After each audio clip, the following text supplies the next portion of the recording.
तो मतलब है एक्चुअल ऐसे ही है।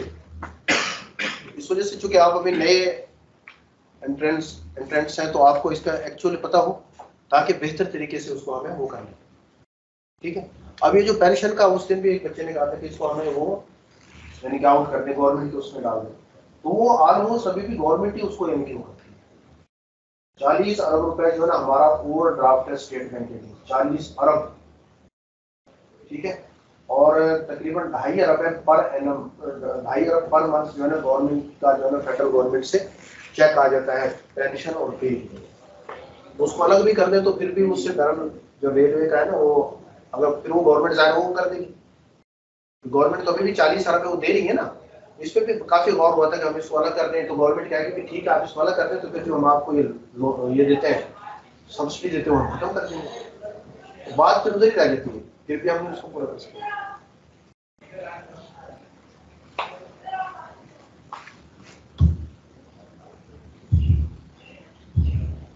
ये क्यों क्या मसला है, इसको क्या है?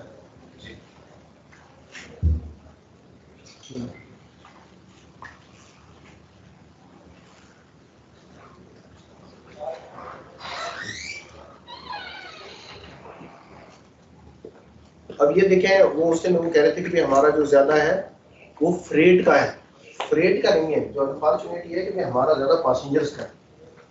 हालांकि जो वर्ल्ड है उसमें पूरी वर्ल्ड में जो ज्यादा रेशो है वो फ्रेट की। आपको जो ज्यादा रेवेन्यूज हैं रेलवे के वो फ्रेट से होने चाहिए, क्योंकि वो इन बल्क है। एक दफा ट्रेन में आपने लगा उसकी जो कॉस्ट है वो मिनिमम होती है। एक दफा ट्रेन है वो चली तो वो कहाँ तक यानी कि वो चली जाती है। लेकिन हमारे जो है ना ये मेन जो पोर्शन है वो पैसेंजर्स के है, उसके बाद फ्रेट का है, गुड्स का है, और उसके बाद है ना ये प्रॉपर्टी लैंड वगैरह का है, फिर कोई कमर्शियल एक्टिविटीज का है, और जो ना अदर कोचिंग वगैरह में मतलब जो ये आर्मी शार्मी को देते हैं इस टाइप के। और ये संडे अर्निंग जमीन है, इसी संडे अर्निंग के नीचे ये डिटेल है। रिडम को तो खत्म हो गया, प्रॉपर्टी एंड लैंड है, कमर्शियल है, sales and sale of scrap है, और अदर है उससे तकरीबन 6 अरब रुपए हासिल होते हैं।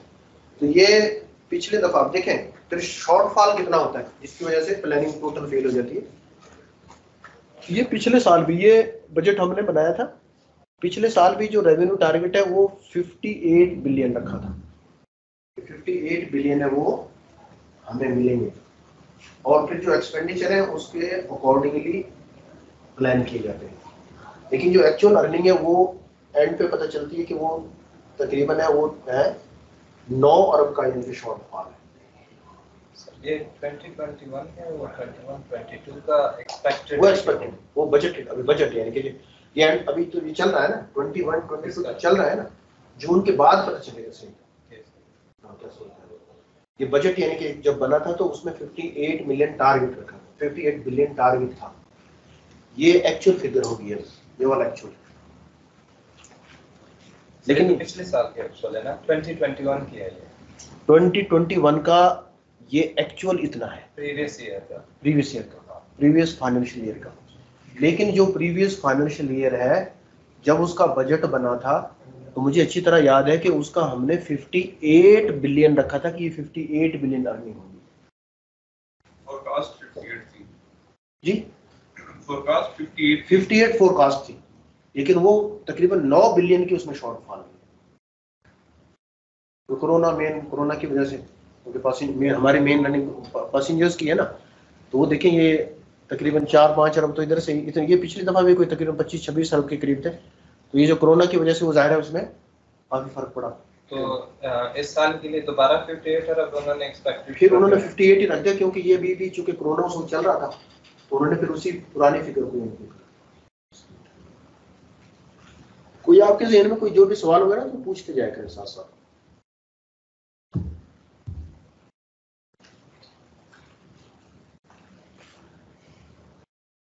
ये फिगर है तो 19-20 की, लेकिन इससे शो होता है कि जो हमारे पैसेंजर की अर्निंग है वो 54% है, और गुड्स और जो फ्रेट है वो उसकी 35 है।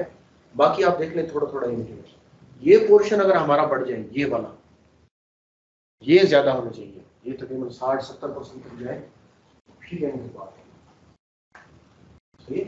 और जब तक ये नहीं बढ़ेगा उस वक्त तक जो है काम नहीं चलेगा।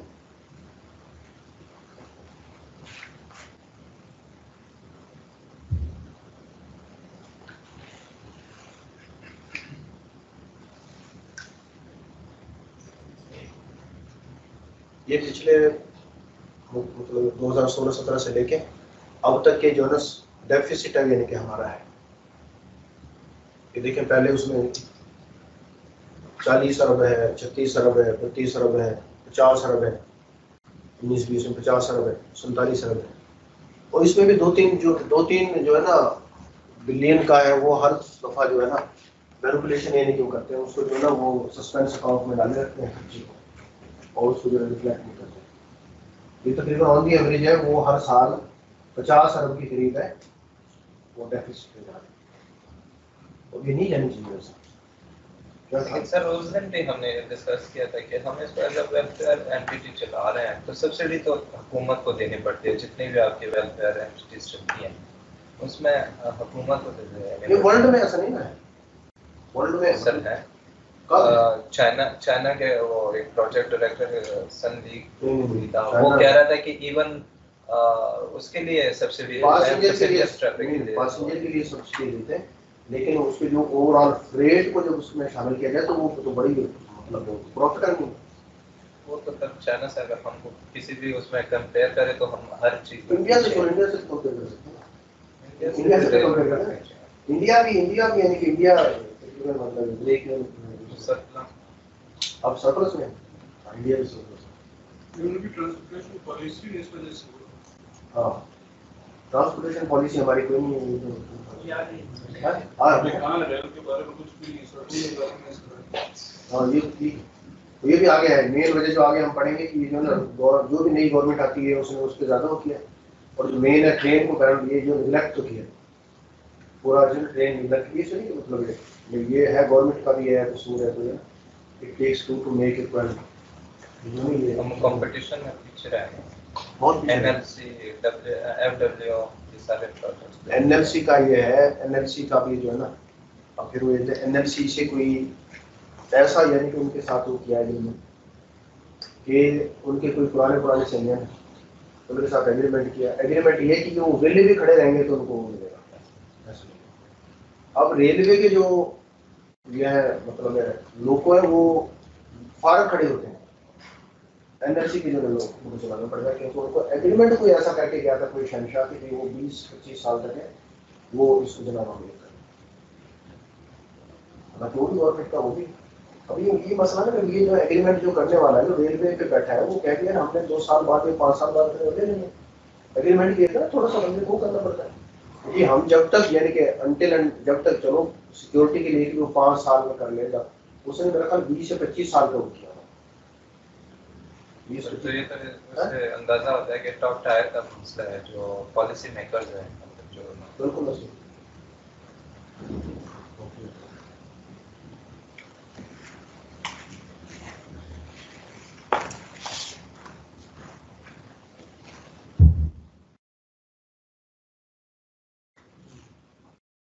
ये कोई आपको डिस्कस करने के लिए नहीं, लेकिन ये देखें ना despite having world's best railway track, दुनिया के बेहतरीन रेलवे ट्रैक में है flowing across the country like the course of rivers. एक मतलब ऐसे कि आप इधर से चलें तो पूरा तकरीबन 70-80% मुल्क है उसको कवर कर लेना एक ही ट्रैक।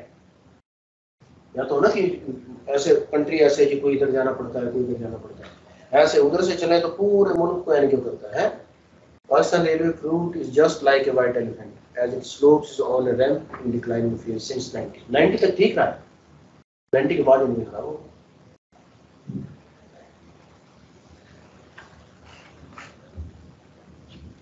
ये इनकी स्लाइड आपको मिल जाएगी, स्लाइड है ना आपको मिल जाएगी। ये 6 अकाउंट है ना वो पाकिस्तान रेलवे के स्टेट बैंक ऑफ पाकिस्तान के साथ हम मिलते हैं 6 अकाउंट, ठीक है। पहला अकाउंट है अकाउंट नंबर 3 उसको कहते हैं, उसमें जितने भी रेलवे के रेवेन्यूज हैं वो इस अकाउंट नंबर 3 में आते हैं। स्टेट बैंक में ये जितने भी अकाउंट है पाकिस्तान रेलवे के 6 अकाउंट खुले हैं और ये 6 के 6 अकाउंट हैं। ये पहला जो है वो इसमें रेवेन्यूज आते हैं। अकाउंट 11 में स्क्रैप का आता है, अकाउंट 17 में पे और पेंशन है, अकाउंट 18 है वो पीएसडीपी का है, अकाउंट 20 है ये डिपॉजिट वर्क का है और अकाउंट 21 है वो जीपी फंड का है। अब ये देखिए एक और जो यानी कि वो है लीग पिक्चर वो ये है कि डिपॉजिट वर्क है उसकी जो सिक्योरिटी वगैरह जमा होती है, और जीपी फंड है जो आप लोगों के जो कोई उनसे फंड से कटता है, उसमें भी एक पैसा भी नहीं है, वो उसमें से निकाल के पे और पेंशन में लगाएंगे। जो जीपी फंड है वो तो बेसिकली एक एम्प्लॉय की है ना, एम्प्लॉय की एक सेविंग है, जो जितने आपके अमाउंट से करता है उसको वो एक अकाउंट में पड़ा है, ताकि जब वो एम्प्लॉय रिटायर हो तो उसको आगे जो है ना रेलवे या गवर्नमेंट उसको इन्वेस्ट करे, और उसके जरिए ताकि जो एम्प्लॉय रिटायर हो तो इस वजह से ये पेंशन और जो यानी कि ये जो है ना ग्रेजुएटी वगैरह के पेमेंट में बड़ी मुश्किलात का सामना होता है।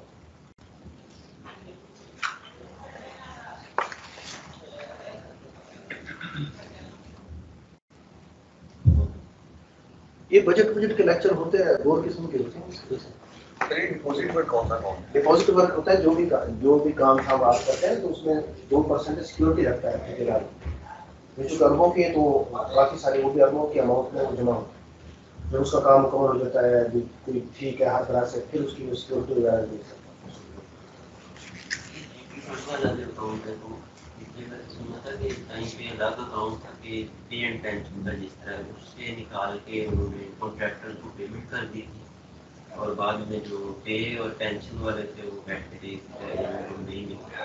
ये जीबी फंड में नहीं है इस अकाउंट पे लगता कि इससे निकाल के किसी और जगह पे मिलेगा बस वो, लेकिन वो मजबूरी में लगाते हैं, फिर क्या करें। पे जो पे के लिए लोग रिचार्ज से रोकने के लिए क्या करते हैं, उसमें से निकालते हैं, डिपॉजिट वर्क से निकालते हैं, दूसरे में से निकालते हैं।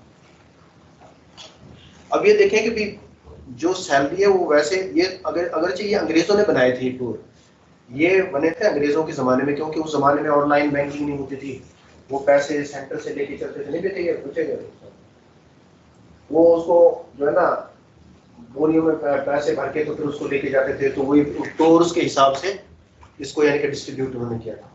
अब हमने वो पैसों या बोरियों में पैसे भर के तो नहीं हम लेके जाते, वो जो है ना वो चूंकि पैसे होते नहीं, इस वजह से ये 5 महीने के 5 किस्तों में जो है ना 1 महीने की सैलरी दी होती है, 5 किस्तों में। पहला जो है ना हेडक्वार्टर टूर है, इसमें हेडक्वार्टर ऑफिस यानी जो आपका लाहौर में हेडक्वार्टर है या इस्लामाबाद में ये है, उनकी पे होती है, उनकी पे वो फर्स्ट को देते हैं, और वो तकरीबन 475 मिलियन के करीब है पहली। ए टूर है, ये कमर्शियल स्टाफ है स्टेशन पे जो होता है, ये 2 तारीख से लेके 5 तारीख तक है, और इसको तकरीबन 750 मिलियन चाहिए। इनको इसलिए डिस्ट्रीब्यूट करते हैं कि जैसे जैसे कमाई आती है, छोटी छोटी जैसे कमाई आती है वैसे उसके मुताबिक है फिर उसमें करते हैं। जब कमाई नहीं आती तो फिर वो जो है कोई दूसरे, जैसे वो जो डिपॉजिट वर्क से निकाला, कोई जीपी फंड से निकाला, कोई गवर्नमेंट से लोन लिया, फिर इस तरह निकले। मुझे सबसे अच्छा डिपार्टमेंट ये लगता था, लेकिन सबसे ज्यादा टेंशन में मैं नहीं गया, क्योंकि हर 2 दिन के बाद होली तक चलो ये कम को अगर होना तो बंदा कोशिश करके एकदम पे करके फिर महीना से कौन से रहने, या फिर ये कम को पे की अब अगले की फिक्र लग जाती थी, यार 5 महीने की पे करनी, 5 को पे होती थी तो फिर अगले की फिक्र लग जाती है। अभी भी मौके पे अभी भी सूरत हाल नहीं है। ऐसी है। अब आप इसमें कौन से उसमें फिट होते हैं? पहले वाले लोग थे तो अभी तक नहीं है। चलो तो ऐसे कर रहे हैं तो सोच रहे हैं कि कहाँ से निकालें, डिपॉजिट से निकालेंगे।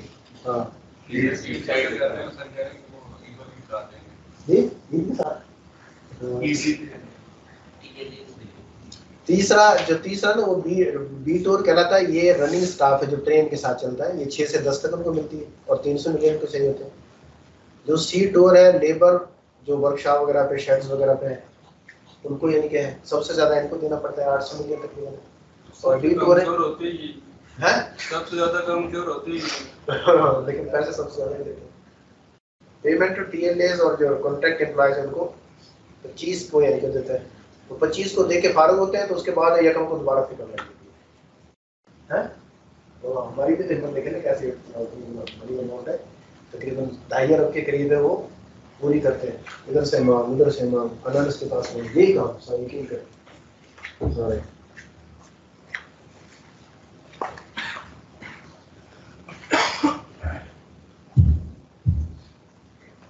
ये जो सीरत से उस पर थोड़ी से आपको है ऐसे ही ऊपर ये जितने भी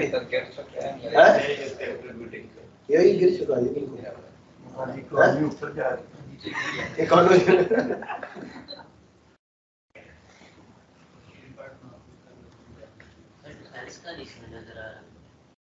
वो जो उल्टा पड़ा हुआ है, वो उल्टा हुआ दिखा, वो ब्लैक वीक को आएगी, वो चुके हैं नीचे है ना, दो नीचे है ना, अंडर कवर है, नीचे भी है ऊपर भी है, वो उस तरह के डिपार्टमेंट के लिए है। ये बस असल में हमारी जो है ना, ये सब्सिडीज के बारे में तो आपको पता होगा, पढ़ा होगा आपने, है ना,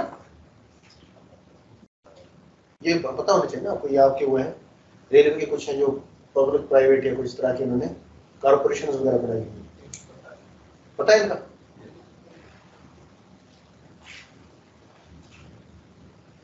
ये इंटरनेशनल फाइनेंशियल मैनेजमेंट है, ये ज्यादा बोरियत का ही है, इंशाल्लाह हम अगले उसमें पढ़ेंगे। थोड़ा सा एक्सप्लेन कर दे जो सब्सिडरी। ये पहली PRACS Pakistan railways advisory and consultancy service deals with various business, ये बनाई गई थी कि ये बिजनेस वगैरह कोई लेके आएंगे, पेट्रोल पंप है, लैंड प्रॉपर्टी कोई करेंगे और बिजनेस यानी कि ताकि जनरेट करेगा। ये परफेक्ट हाँ ERFTC पर काम किस तरह करती है, इसका काम किस तरह करती है प्रेस? एक समझो कि एक कंपनी एक जैसे होती है, कॉर्पोरेशन एक कंपनी इंडिपेंडेंट हो बना दी ताकि अलग अपना उसकी काम ही हो। ये बिजनेस को डील करती है रेलवे किस तरह करती है, टेंडर वगैरह करती है। अब ये जो ना मतलब है, ये एडवाइजरी सर्विसेज है, कंसल्टेंसी किसी को कोई किसी दूसरे डिपार्टमेंट को चाहिए हो, या रेलवे को यानी कि कोई कंसल्टेंसी या बिजनेस वगैरह चाहिए, या मिसाल के तौर पे कोई जो है ना, ये कोई जो ना कमर्शियल एरिया डेवलप करना है, कोई उनके टेंडर वगैरह करना है, उस टाइप के जो इसको अलग यानी कि करते हैं, जो कमर्शियल यानी कि जो पहले हमने कहा रेवेन्यू कंपोनेंट ने कमर्शियल का, उसके लिए इसको कर दिया। सर इन कंपनीज के जितने भी रेवेन्यूज है वो पाकिस्तान रेलवे के अकाउंट में जाते हैं, कुछ अमाउंट उनके जो सैलरी वगैरह देके तो फिर उसकी इसी अमाउंट में जाती है, इसके उसमें जाती है। तो ये बनाई क्यों है जब ये कर रहा था रेलवे, पाकिस्तान रेलवे सिस्टम का, तो ये पाकिस्तान रेलवे ही है, पाकिस्तान रेलवे का ही हुआ है, कंपनी बनानी है, ऑटोनॉमी उसको दे दी बस, एक ऑटोनॉमी दे दी ना।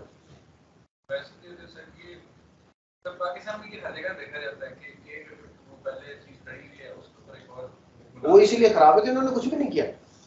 सर अब जैसे ये प्रैक्स है, ये सारी क्या इसका नाम बीच में ट्रेडिंग में प्राइवेटाइज की है, वो जितनी मनी मेकिंग थी वो सारी में प्राइवेटाइज कर दी। जी बिल्कुल ऐसे। रेलवे के पास जो पैसे आ रहे थे वो जो जनरेट हो रहे थे उससे भी कम जनरेट हो रहे थे। बिल्कुल ऐसे ही। ये CRFTC है सर, वो जो यूसुफ वाला कोर पावर पर जिसकी सारी बातें करते हैं, हाँ उसके थ्रू कर रहे हैं। हाँ अब वो 65% की उधर जाता है, बाकी ये मेजर चंक है वो ये भी बहरहाल हुए, ये भी उसी तरह की, ये समझो कि कोई बिल्कुल बात की है कि एक जो पहले भी काम गलत हो रहा है तो मजीद उसको एक और बिठा दिया ताकि उसकी काम और मजीद बढ़ा दिया।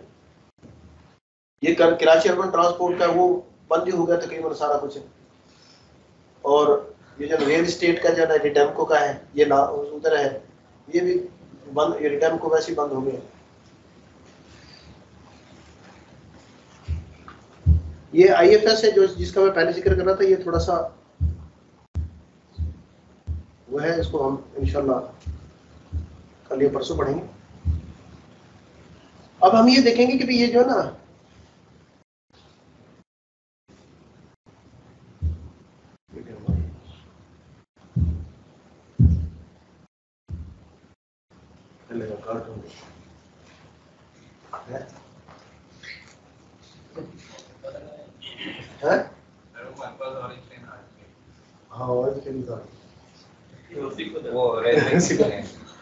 मैं ना पहले CSS से पहले ना मैं मुल्तान यूनिवर्सिटी में पढ़ा था BRD में, तो वो मूसा पाक चलती थी इस वक्त, अभी भी चलती है, मेरे ख्याल से क्या नाम है, मुल्तान एक्सप्रेस की क्या था, लाहौर से चलती थी मुल्तान में।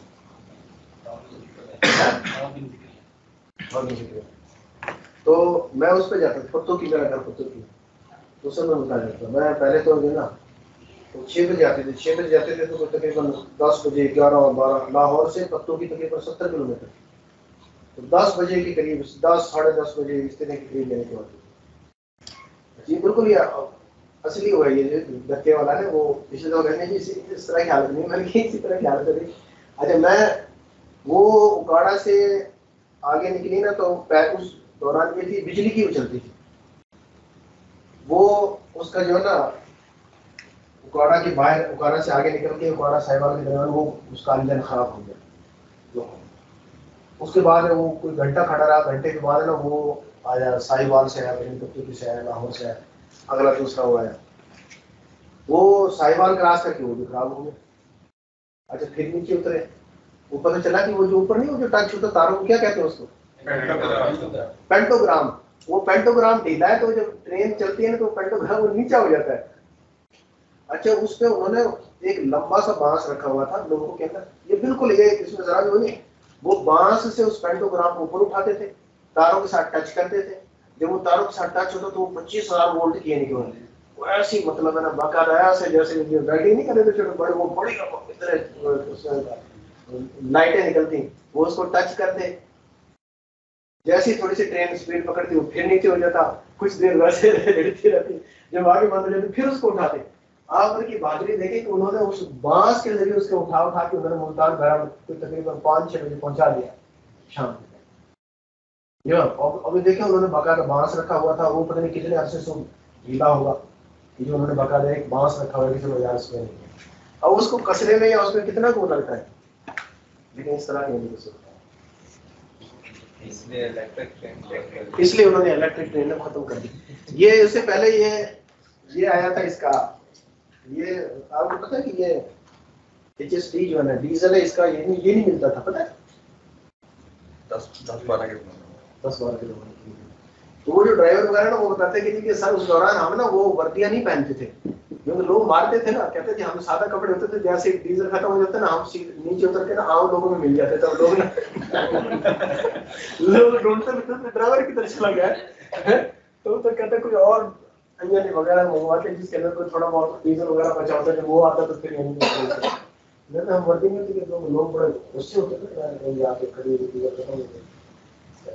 ये टाइम कब आया था?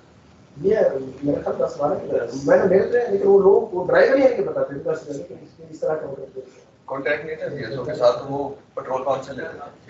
हाँ पैसे होते थे नहीं तो फिर खत्म हो गया। सर बताऊं ना, पता पेट्रोल पंप जाके डीजल ले गया, डीजल हाँ बिल्कुल।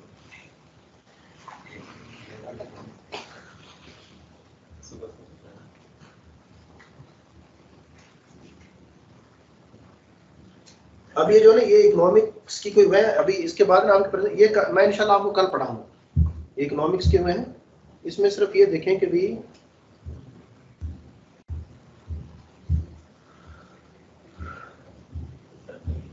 है आज कम पढ़ लेंगे। नहीं अच्छा वो आपकी प्रेजेंटेशन हो जाते हैं।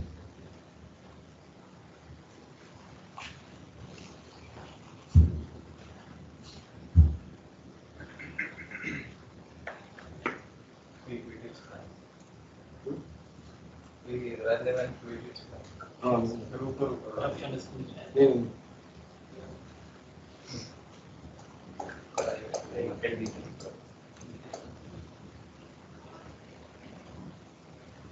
ये देखें ये जो है ना इस तरह की हमें हो चाहिए,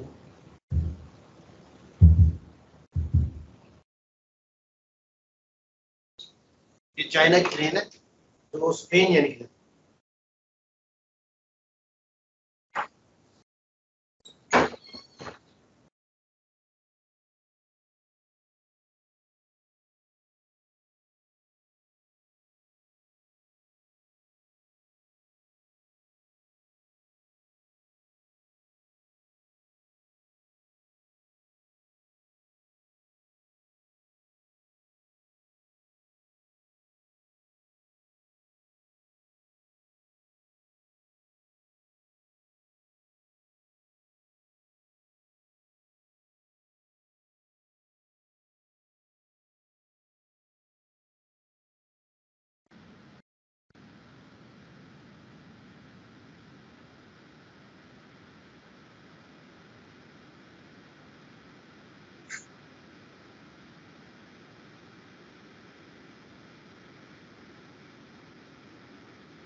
ये देखो ना, ये देखें मिसाल के तौर पे आपसे होगी क्या है कि भी जो जीडीपी है उसका कितना शेयर है, तो आपको जीडीपी कहना पड़ता है। ये तो आम चीज है ना।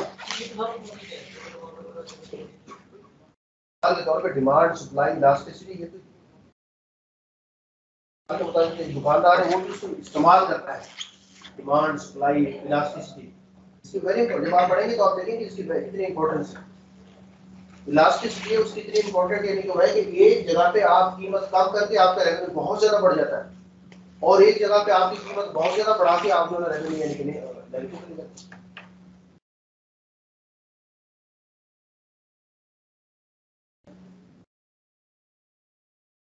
सप्लाई की मिसाल के आपकी किसी जगह पे आपकी जो ये बेसिकली बिजनेस एंटिटी है ना, रेलवे बिजनेस एंटिटी है, कार्गो है, बिजनेस है, दूसरी चीजें।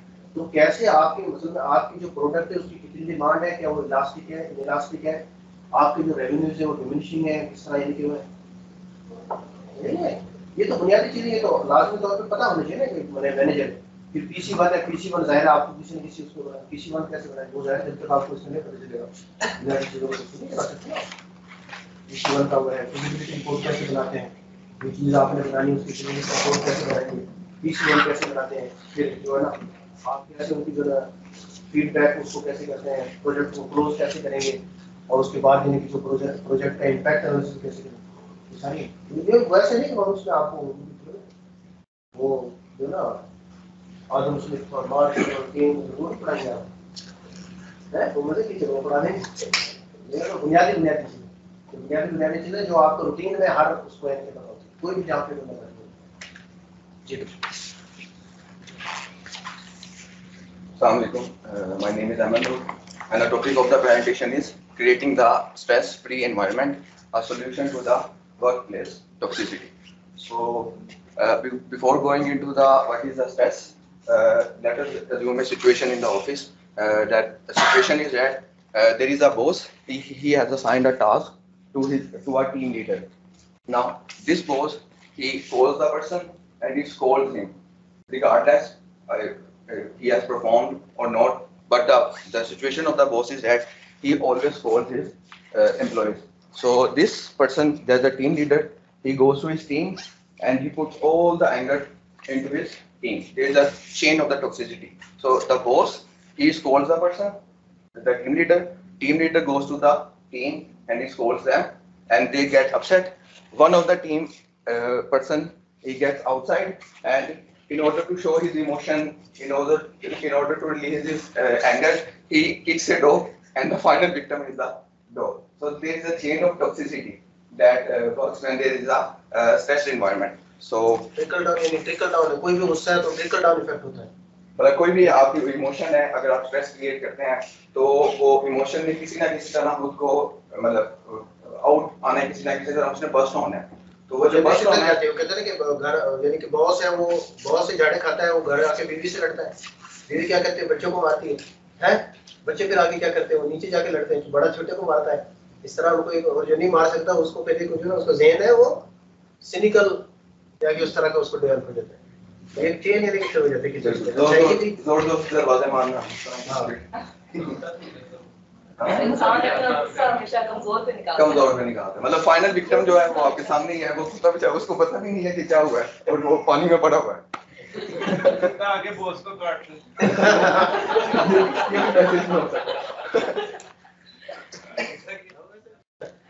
सर्कल तो यही पूरा है। ये बॉस की जगह से शुरू हो रहा है।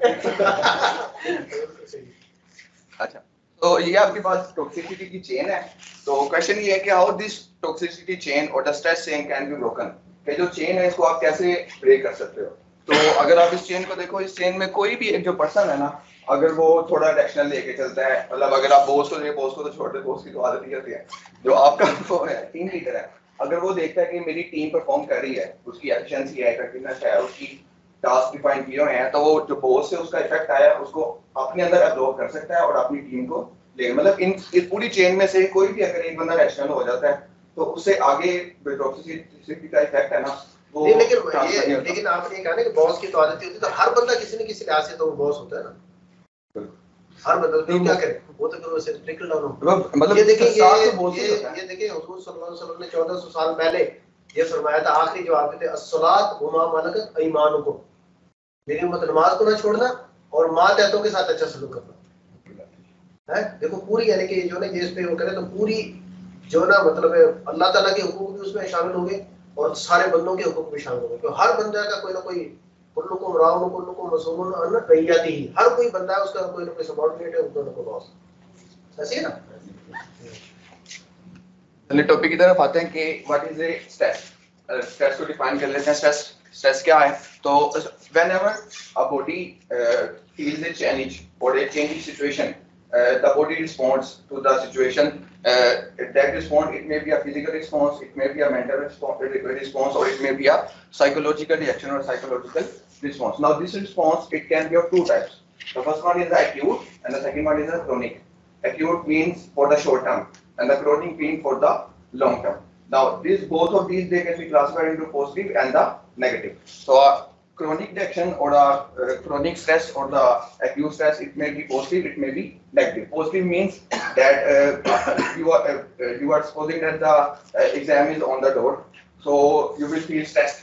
So this stress, it will empower you, it will empower you to work for the exam. So it is a positive stress. But there may be a negative stress in the form of anger, in the form of other disturbances. So let us get to the what is a toxic workplace and the stress. कि जो आपकी job location है, जो आपकी work place है, वहाँ पे भी स्ट्रेस आ जाती है, मतलब किसी वजह से, वो जो मैंने आपको एक्सप्लेन किया है, टॉक्सिसिटी कल्चर की वजह से या टॉक्सिसिटी चेन की वजह से। तो what are the causes of the stress? तो when you discuss the causes of the stress, it may be finances, कि अगर आपकी माली हालत है वो अगर डिस्टर्ब जा रही है तो उसकी वजह से भी जो आपकी जो कल्चर है, जो वर्क प्लेस का कल्चर है, उसमें स्ट्रेस आ सकती है in the form of relationship, it में भी रिलेशनशिप जिसकी वजह से आती है। उसके अलावा वर्क प्लेस टॉक्सिसिटी है कि पूरे जो आपका एनवायरनमेंट है, जो वर्किंग एनवायरनमेंट है, उसमें बेतहा दर्जे की नेगेटिविटी है। मतलब आप कुछ करो फिर भी नेगेटिविटी है, कुछ ना करो फिर भी नेगेटिविटी है, आपको कोई सपोर्ट नहीं करता। मतलब आप कुछ करना चाहते हो तो दूसरे ये कहेंगे कि क्यों कर रहे हो, आप नहीं कर रहे फिर दूसरे आपको ये कहेंगे कि क्यों नहीं कर रहे।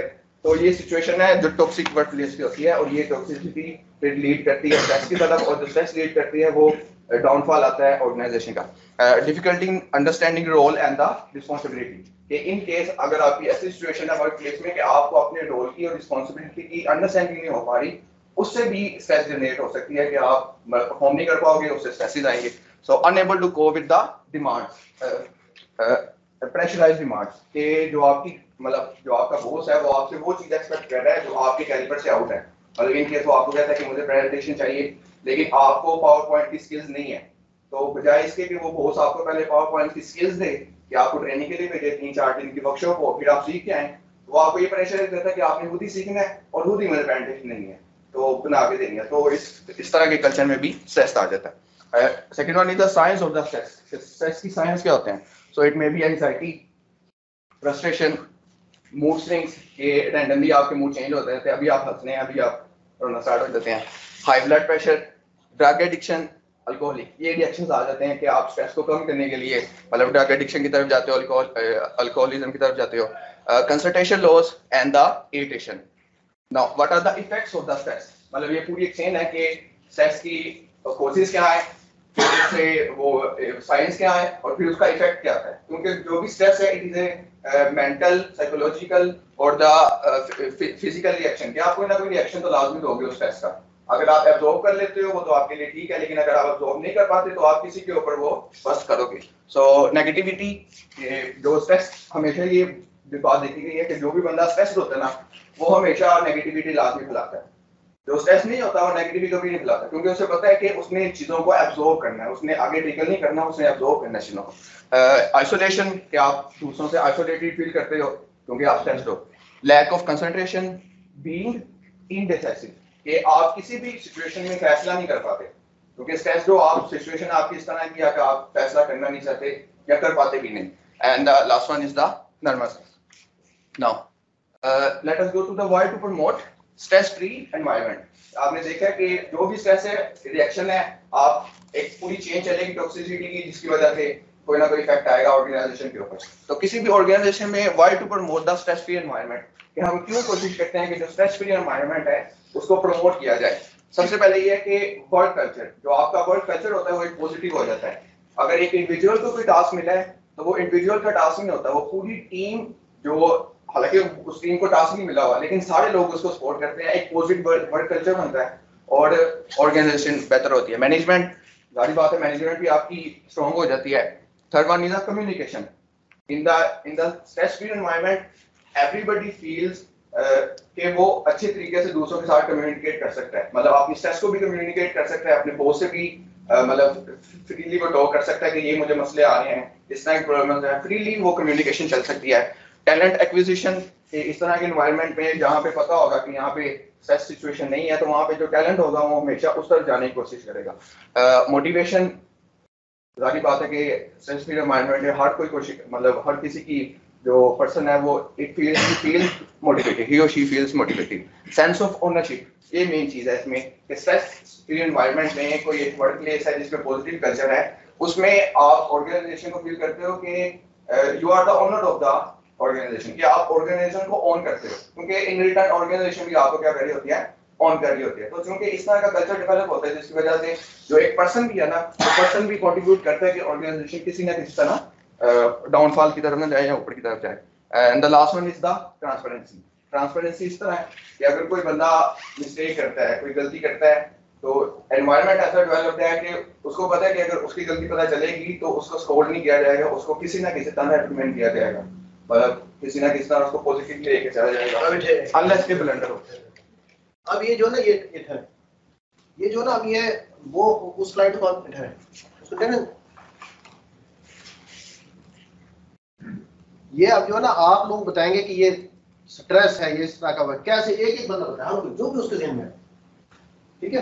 आप देखिए जो उसमें है उसमें कितना फर्क है, ये आप इधर लिखते जाएं। चलो बच्चों एक ही करके बताएं, हर एक ने बताना है। स्ट्रेस इन्वायरमेंट है, आपने उसको ये इसमें देखा कि जब स्ट्रेस होती है बंदे पे पूरा वो यानी कि पूरा वो खराब हो जाता है, माहौल खराब हो जाता है, काम आसान भी हो तो मुश्किल लगता है, ठीक है। लेकिन अगर वो स्ट्रेस कैसे उसको मैनेज करें, मसलन आप हैं, आप ग्रेड 17 में, आपके नीचे 5 बंदे हैं, बॉस बड़ा यानी कि जो हर दिमाग का है, उसने बड़ी टेंशन क्रिएट की हुई है, आपने नीचे क्रिएट की हुई है, कैसे आप अपने माहौल को कम से कम कैसे अच्छा करेंगे? एक एक बंदा, हर बंदा एक एक बताए जो भी उसके ध्यान में आता है, कैसे करेंगे जल्दी जो एप्रिसिएशन लिखे जी। एप्रिसिएशन पहला हुआ है कि एप्रिसिएशन किसको करें? एप्रिशिएट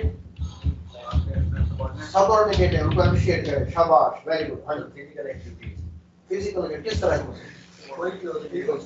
स्पोर्ट्स, हां जी लिखें। रिक्रिएशन लिखें, हां रिक्रिएशन लिखें इसके रिक्रिएशन।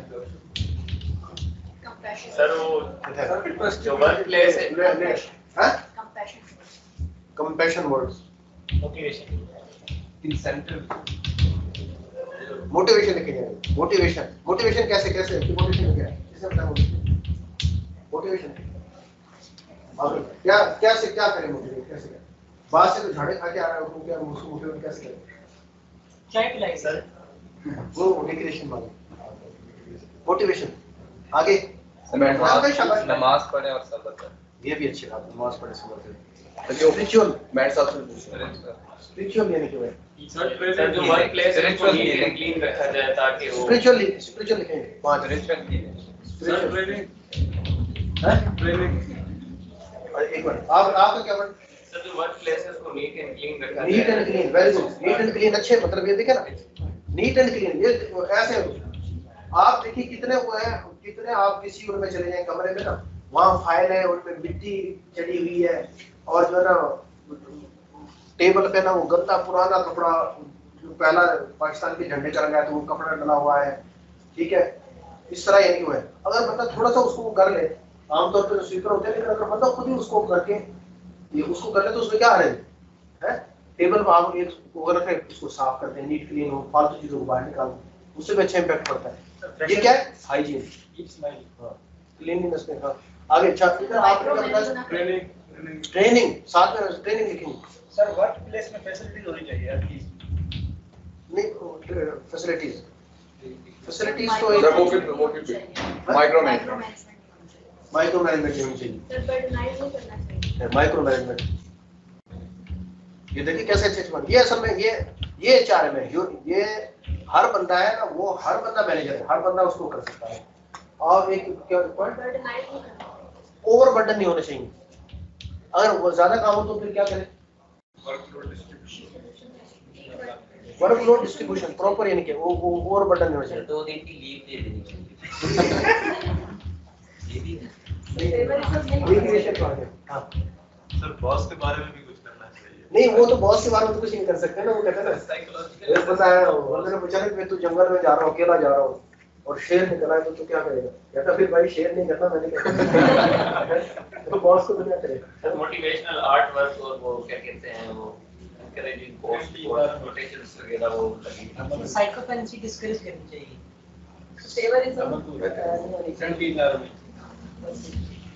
क्या बताया और किसने? साइकोलॉजिकल असेसमेंट और सर उसकी थेरेपी जो है ना सर रिहेबिलिटेशन पे साइकोपेंसी शामत जो है ना वो डिस्कस करना।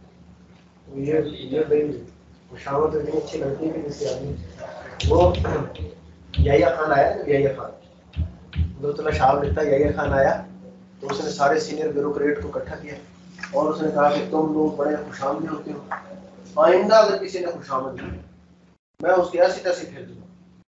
मैं तो वहीं पे जो उसने अपनी तकरीर था कि वहीं पे एक बंदा खड़ा हुआ, उसने कहा कि देखो अल्लाह पाक का कितना बड़ा एहसान है, आकर चलो देर सही लेकिन पाकिस्तान में भी एक ऐसा लीडर आया कि जिसको खुशामद वहीं उसने मक्खन लगा दिया। कहता उसके बाद वो उसके आंख का तारा रहा और जब तक वो रहा तो हम इसी से जरिए में काम कर रहे हैं। ये जो ना ये जो ना ये जायज तारीफ है, ये जायज तारीफ है, ये बड़ी सही होती है।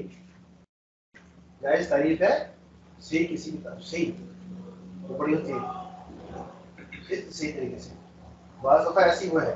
और ये और कोई पॉइंट आपने बॉस वाला तो बताया था क्या कि बॉस का कुछ करना चाहिए, वो क्या करना चाहिए बताया ना क्या करना चाहिए। कोई ना कोई तो सर हाल होगा। वही हाल तो यूनियन भी है, आप उससे ऊपर भी जा सकते हैं, कुछ ना कुछ तो हो नहीं वो तो एक हॉस्पिटलिटी क्रिएट करेगा आप है नहीं वो तो जॉब की नेचर पे बाद में कांटेक्ट पे होती है उसको जॉब सिक्योरिटी करनी नहीं सर, एम्प्लॉइज में इनसिक्योरिटी नहीं होनी चाहिए आपस में।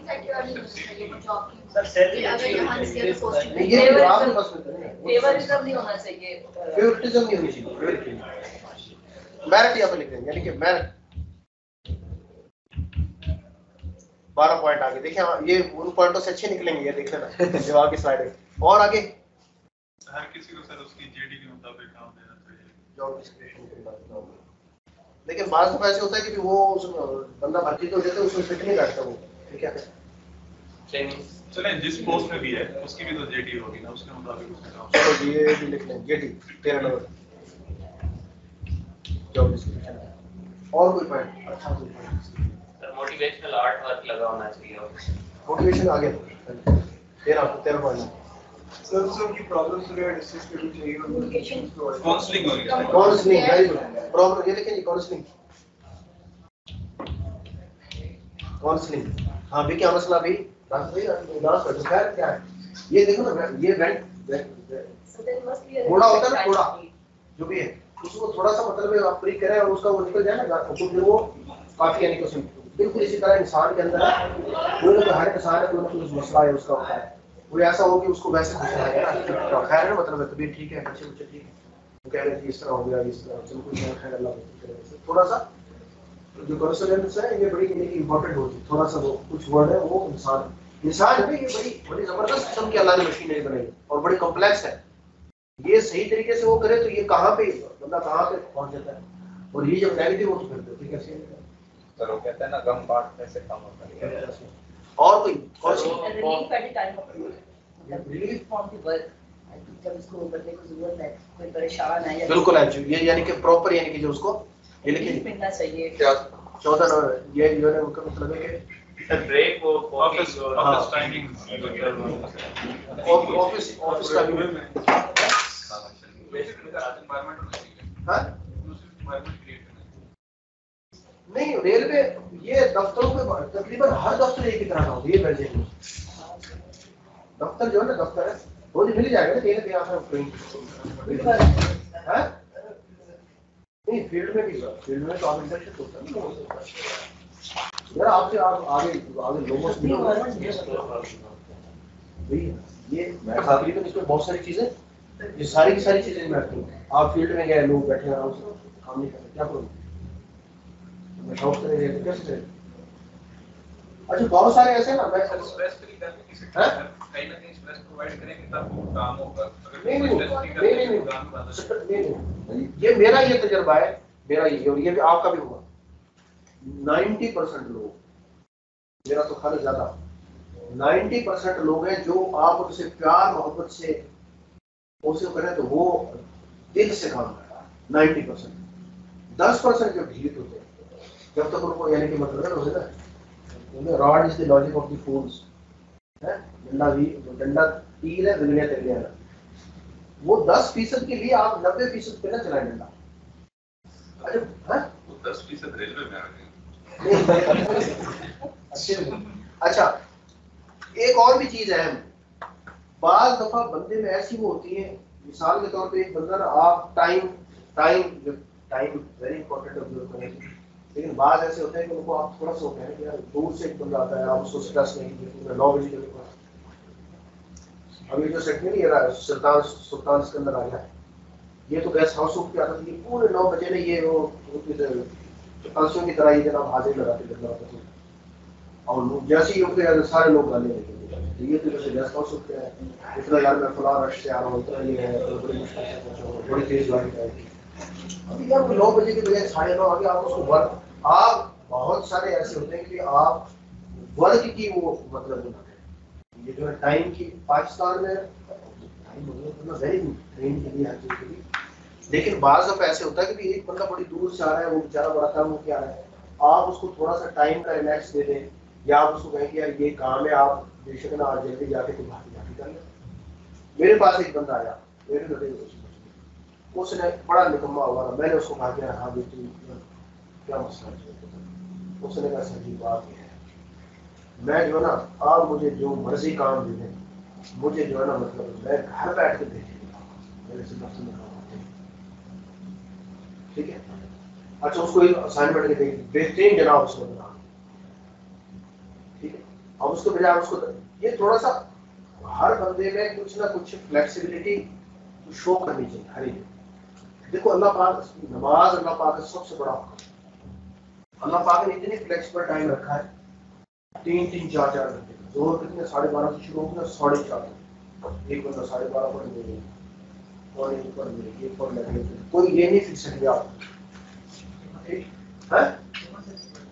जमा तो मतलब वो नहीं है, पढ़नी तो नहीं थी, लेकिन अगर मजबूरी बहुत है जमा करनी तो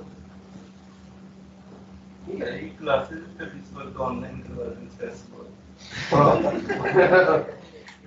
बस कर सकते हैं। सबसे बड़ी सोचते 9 बजे हो सर जाए। 2 जगह रिकॉर्डिंग हो रही है क्लास की, रिलीज कर रहे हो ऑनलाइन पढ़ेंगे ना ज्यादा आउटपुट हमारे से नहीं वैसे ये जो है ना, ये इसमें तो ऑनलाइन आदि जो टीचर को नहीं समझ आती, आदि स्टूडेंट को नहीं समझ आती, स्टूडेंट समझ नहीं जाती। ट्राई करके देखते ना, जिस तरह आपने उस बंदे को भी किया था हमने। टिचरिंग कर देंगे सर। ठीक है, वो फिर अशफाक अटक साहब से बताइए। अब ये जो हमारा वो है ना, हमारा जो मतलब मेरा जो सब्जेक्ट है, ये बेसिकली ये HRM, HRD, economics, finance, budget, ये समझो कि खिचड़ी टाइप की चीज है।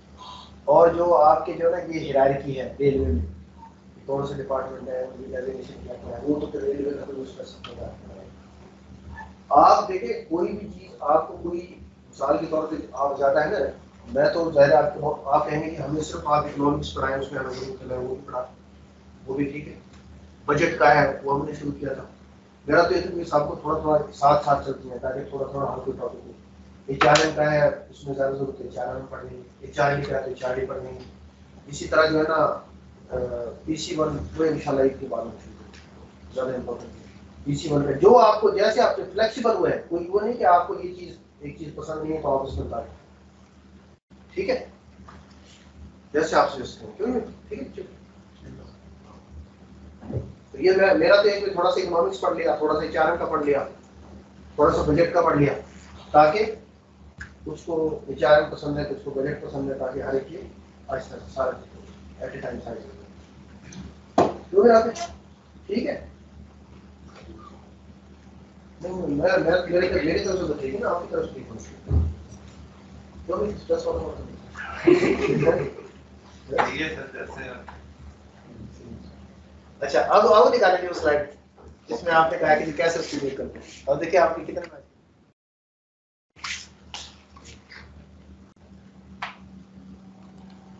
ये देखिए how to promote the stress free culture. ये देखिए जी, ऐड पर्सनल टचेस, उसमें आ गया देखो जी, add relaxation exercise to work day, ये देखिए ये भी आ गया। ऑन योर टीम, ये भी देखो आ गया। स्प्रेड पॉजिटिविटी, ये भी आ गया। अकोमोडेट डिफरेंसेस, ये लिखने के। Handle and ignore interruption, adopt to change, be a good communicator, ये भी उसमें आ गया था communication skills. Frame a team, ये टीम बनाए, ये हमारा सेंटेंस है, ये टीम वर्क है, टीम वर्क एनवायरनमेंट। ये देखो बेशक दो ही यूनिट तो है, लेकिन वो टीम वर्क ऐसे हो कि यार इसने ये काम करना है, इसका को हर बंदा उसका किसी न किसी उसका एक्सपर्ट होता है, अगर उसको प्रॉपर्ली यूटिलाइज किया जाए तो बहुत सारा फर्क पड़ जाता है।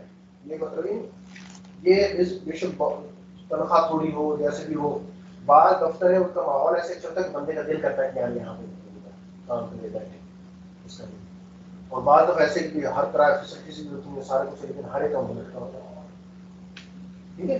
एक इन्वायरमेंट है वो उसका वैल्यू। देखिए तकरीबन सारी चीजें वो जो उसने ली है वो सारी की सारी चीजें तकरीबन आपने ली है। इसका मतलब हर बंदा जो ना मैनेजर भी है लीडर भी, हर बंदे की याद है, हर बंदे को आते हैं पहले से, इसको ऐसे करना चाहिए है। असल मसला उनका इम्प्लीमेंटेशन का है, उसके इम्प्लीमेंटेशन का। और इसमें तकरीबन 90% ऐसी चीजें जो आप विदाउट एनी फाइनेंशियल इंपैक्ट आप क्रिएट कर सकते हैं, ऐसे है ना। ये sweet tongue is a good weapon, जुबान शीरी मुल्क दी नरमी से।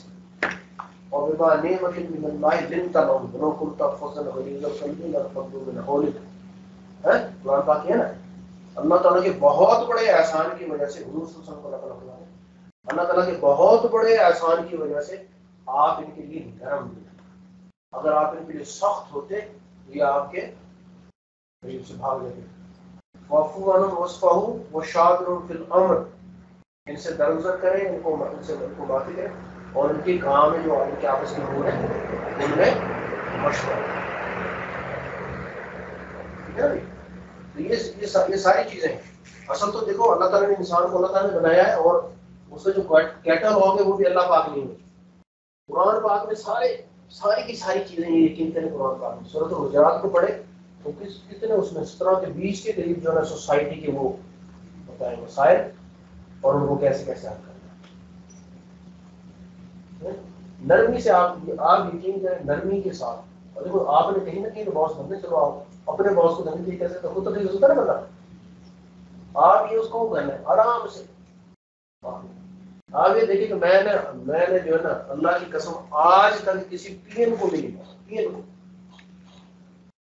ने जो ये अभी हमारे साथ उधर पीएम था उसकी इधर ट्रांसफर हो गई, वो रोजाना मेरे पास चक्कर लगाता है सर जी मुझे इतना दोबारा आपके पास है क्या है आप उसको एक दफा हर एक की इज्जत रखना है। तो ऐसे ना हर बंदे की इज्जत आप उसको प्यार से करें, वो जान ही छोड़ देते सब। और ग्रेड 17 में ना आप इंशाल्लाह प्रमोट होंगे, 18 में 19 में आपका जो स्ट्रक्चर में बढ़ता जाएगा।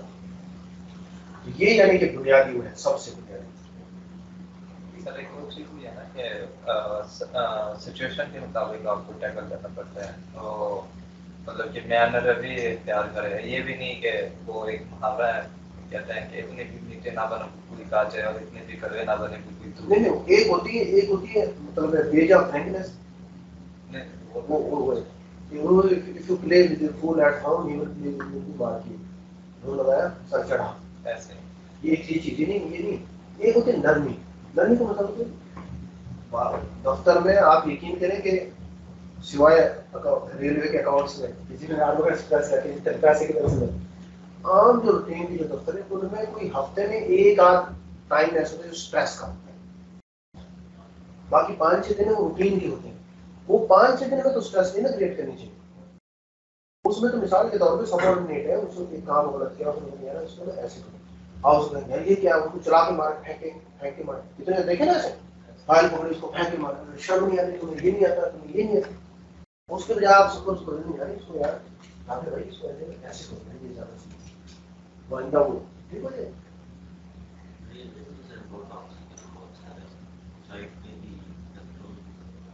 ठीक है ना सर ये वैसे ऐसा क्यों है प्राइवेट सेक्टर के जितना भी एनवायरनमेंट है ना वो थोड़ा सा एनर्जेटिक होता है वो होता है, लेकिन पब्लिक सेक्टर में हर किसी का मुंह लड़का होता है। बेगम तो प्राइवेट सेक्टर वाली की भी होती है। ये बात वैसे है ये बच्चे ये काफी सारे स्कॉलर्स बैठे हैं ये तो जवाब देने की बात है। तो जरूरी वैसा नहीं है, प्राइवेट सेक्टर में भी होता है। मेरे भी गवर्नमेंट होती बस नहीं ये बात ठीक है वैसे नहीं गवर्नमेंट में इस तरह है कि मेरा इसकी रीजन क्या होती है बनने के ऐसे एनवायरनमेंट? मेरा ये ख्याल है, मेरा वो है गवर्नमेंट में जो है ना सबसे पहले तो उसमें ना कोई पूछे ना कोई रिवार्ड है। एक अच्छा काम भी कर रहा है दूसरे को नहीं करवाने के लिए, एक बिल्कुल नहीं कर रहा उसे करवाने के, वो अच्छे काम करने वाले के लिए इसका है। ठीक है आप ये देखिए बैंक की मिसाल है, आप जो है ना नेशनल बैंक में कभी चले ठीक है और आप दूसरे प्राइवेट किसी भी बैंक में चले, यंग बच्चे उधर बैठे हैं बच्चे बच्चियाँ माहौल ठीक ठाक है, सही मतलब वो काम करते हैं, जो उनका रिवार्ड है, उनको टारगेट अचीव करते हैं। और आप देखिए जैसे टाइम खत्म होता है तो वो चले जाते हैं टाइम पे, पूरे टाइम काम। एक रिवार्ड है, एक इन्वायरमेंट का भी वो है, और दूसरा है कि जो ना जो गवर्नमेंट सेक्टर उसमें मेरा जाती ख्याल है उसकी ऑनरशिप कोई नहीं देता। आप गए उधर दफ्तर में बैठ गए, ना आपके बॉस को पता कि नया बंदा आया, ना आपके घर नीचे वालों को पता कि नया बंदा आया, ना उसको ऑनरशिप देंगे, ना वो खुद देगा, और किसी लेने के बाद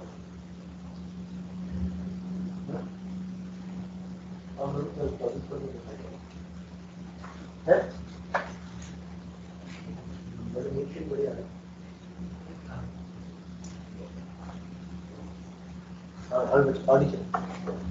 Okay, sir, thank you. Thank you. दूसरे तरीके से इंशाल्लाह कल जो सेट में आप अभी देखो इसको आप समय पे 5-7 मिनट है। ये असल में आपकी इन्वॉल्वमेंट है ना, आपका जो ये टीम यानी कि जो है ये भी एक वो है, लेकिन स्टूडेंट है उनकी इन्वॉल्वमेंट है वो लाजमी होनी चाहिए। ठीक है, बजट के बारे में हमने पढ़ा, हमने देखा कि जो PSDP है वो आगे आपको PSDP से वो पड़ेगा, कैसे PC1 आपने